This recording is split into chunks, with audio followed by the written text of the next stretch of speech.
السلام عليكم ورحمة الله وبركاته. ازيكم يا حبايبي؟ عاملين ايه؟ يا رب تكونوا بخير وبصحة وسعادة بإذن الله.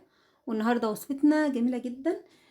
كبد وقوانص، سهلة وبسيطة واقتصادية، حاجة خفيفة كده وسعرها مش مكلف. دي كبد فراخ، والقوانص بتاعتها هنعملها بطريقة جميلة جدا، وهتكون موفرة وجميلة ووصفة سهلة جدا هتعجبكم ان شاء الله. فيها شوية تكات وحركات هنعملها هتطلعها بطعم جميل جدا.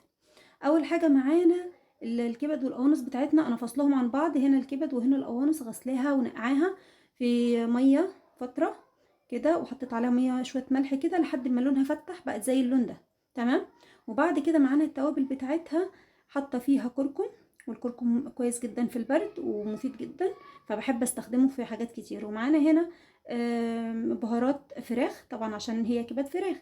ومعانا كمان هنا فلفل اسود، شوية شطة صغيرة كده عشان الفلفل بتاعي بارد. ومعانا هنا كزبرة جافة. تمام. معانا هنا كمان 2 فلفل بارد مفرومين صغير كده.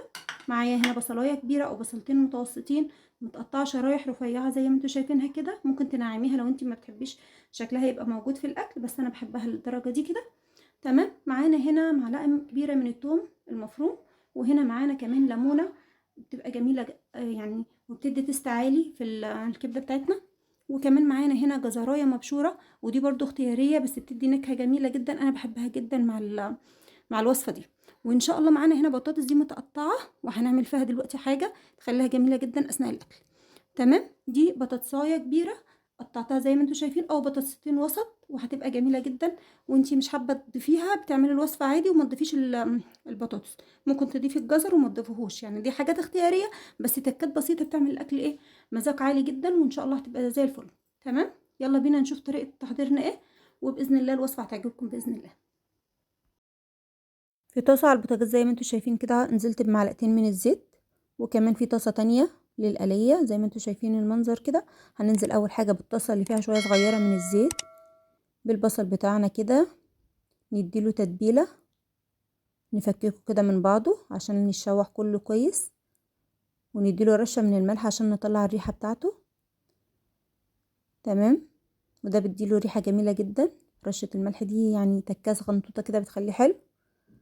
نديله تقليبة زي ما انتوا شايفين كده، وبعد كده هننزل بايه، بالفلفل بتاعنا المتقطع عشان ناخد كمان الريحة والطعم بتاعه، ونديله التشويحة معاه. وفي نفس الوقت بنقلي البطاطس بتاعتنا، وهي دي التركية اللي انا كنت اقصدها عليه، ان دي بتدي طعم وبتخلي الغلاف بتاع البطاطسية كده متماسك، ما تتهريش مننا في وسط الكبد والقوانص بتاعتنا، وتبقى كده متماسكة ومستوية وضامنين سواها 100%.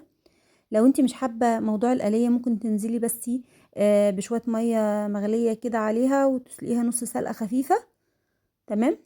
في الطاسة بتاعة التحضير بتاعتنا زي ما انتوا شايفين نزلنا بالقوانص الاول بس، طبعا عشان القوانص بتاخد نار اعلى واقوى شوية من الكبد. وبعد كده نزلنا بالثوم المفروم عشان ريحته تطلع كده ويبقى جميل. وخلاص البطاطس بتاعتنا اديناها بقى الصدمة دي في الزيت، مش كتير يعني، 3 دقايق كده بس، بنديها غلاف خارجي بس عشان ما تتهريش، لانها هتكمل سواها كمان في الكبدة وهتستوي معاها وتاخد من ميتها.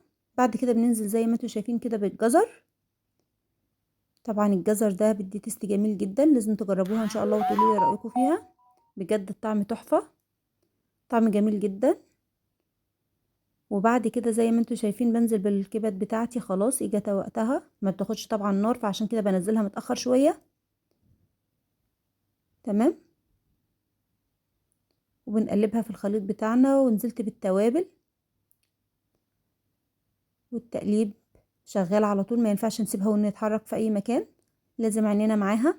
الاكله دي جميله جدا وطعمها كان خطير بجد والله العظيم. يا ريت تجربوها يا جماعه وتقولوا لي رايكم فيها بجد. ودي البطاطسايه بتاعتنا نزلنا بيها. البطاطس دي بيبقى طعمها اجمل كمان من الكبد والقوانص، بجد بتبقى خطيره. ومش هتصدق الا دي الكبد بتاعتنا خالص، بتاعت الفراخ اللي الناس ما بتحبهاش. وكمان هنا بشرت طماطمتين ونزلت بيها، بتدي طعم وتست عالي جدا للاكله بتاعتنا. لازم تجربوها وتقولوا لي رايكم فيها، بجد تحفه والله العظيم بجد. تمام. زي ما انتوا شايفين كده هسيبها شوية بس اديها الملح بتاعها، واديها كده 10 دقايق ولا حاجة، وانا عيني عليها برضو. طبعا بعديها بشوية بنزل عليها بالليمون، بحاول احطه متأخر شوية عشان ايه، يعزز الحديد بتاع الكبدة ويدي الفايدة الاكبر. طبعا البطاطسية بتاعتنا لسه، حسيت لسه اللي هي فيها عضاية شوية، فقلت استنى شوية. شايفين ما شاء الله عليها خلاص استوت. شايفين الشكل والجمال والطعم كان خطير جدا، والريحة كانت جايبة اخر الدنيا، واللون الاصفر الجميل بتاع الكركم ده مديها جمال عالي جدا، وكمان بيليق قوي قوي مع البطاطس، والبطاطس بتاخد طعم جميل. طبعا حسيت ان الصوص بتاعها خفيف، فقلت اديها شوية مية مغلية كده، ازود الصوص بتاعها حواليها كده، بيبقى طعمه حلو شكله جميل. ولو حد بقى ممكن تاكلي الاكلة دي مع عيش، وممكن تاخديها مع مكرونة برضو. زي ما انتوا شايفين كده نزلت بشوية بقدونس، دي اختياري طبعا الحاجات دي، بس تريكات جميلة بتخلي الاكلة جميلة جدا. ونستمر في التقليب، ودي النتيجة النهائية كانت تحفة بجد. ولادي بيعشقوا الأكلة دي جدا، وإن شاء الله ولادكم هيحبوها وهتدعوا لي بإذن الله، وكل اللي هيجربها هيدعي لي بإذن الله عليها، لأنها فعلا تستحق التجربة. بسيطة وسهلة، وإن شاء الله هتعجبكم. ولو عجبتكم الوصفة ما تنسوش تعملوا لي لايك وشير، تشتركوا في القناة وتفعلوا الجرس، ودايما منوريني. دمتم في أمان الله وحفظه، والسلام عليكم ورحمة الله وبركاته.